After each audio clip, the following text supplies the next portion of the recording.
I'm Gail Simmons from Food and Wine, and I'm going to teach you today how to make the simplest, most delicious vinaigrette. You will never need to buy store-bought vinaigrette again. This is a really easy technique to do at home. You can use so many different flavors to add into it. This is just sort of the simplest base, but once you master it, you can do a million variations. So I'm going to start with some fresh lemon juice. You always want to start with the acid of your vinaigrette. So that can be vinegar, red wine vinegar, of course, balsamic vinegar, or any kind of citrus, lime, lemon, you can use grapefruit juice. I'm gonna use some simple fresh lemons. I always keep them on hand because they're such a versatile ingredient in your kitchen. And I'm gonna do the juice of a whole lemon. So I'm gonna use about a 50-50 ratio of lemon juice to olive oil. And I do that by, kind of just looking and tasting. If you want to measure it out exactly, you can do that too. So then I'm going to use something to bind the vinaigrette together. In this case, I'm using Dijon mustard, and I'm using a kind of a big teaspoon worth. And then I'm just going to whisk them together with a little salt and pepper. Very important to season your vinaigrette at this stage. This is when you're going to kind of bring all the flavors together. So some salt, some fresh ground pepper,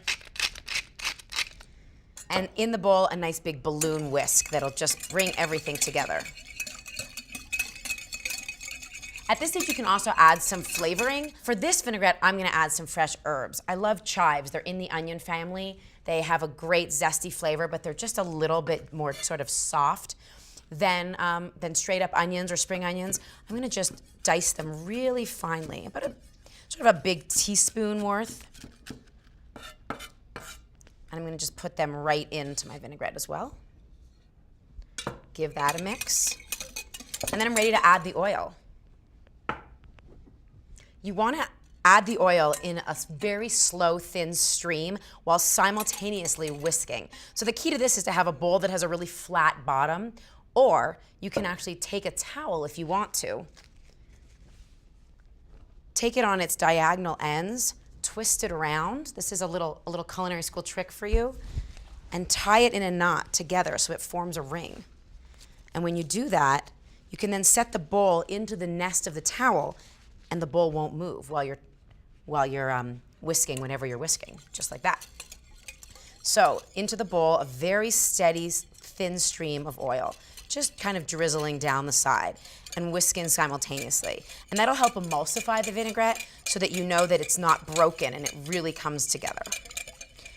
So I said I'm doing about sort of 3 big teaspoons of lemon juice. I'm gonna do the same amount of olive oil here. And then you just keep whisking until it's well incorporated. So here's my lemon juice and chive vinaigrette. You can obviously make a much bigger quantity, keep it in the fridge, give it a good shake before putting it on your salad.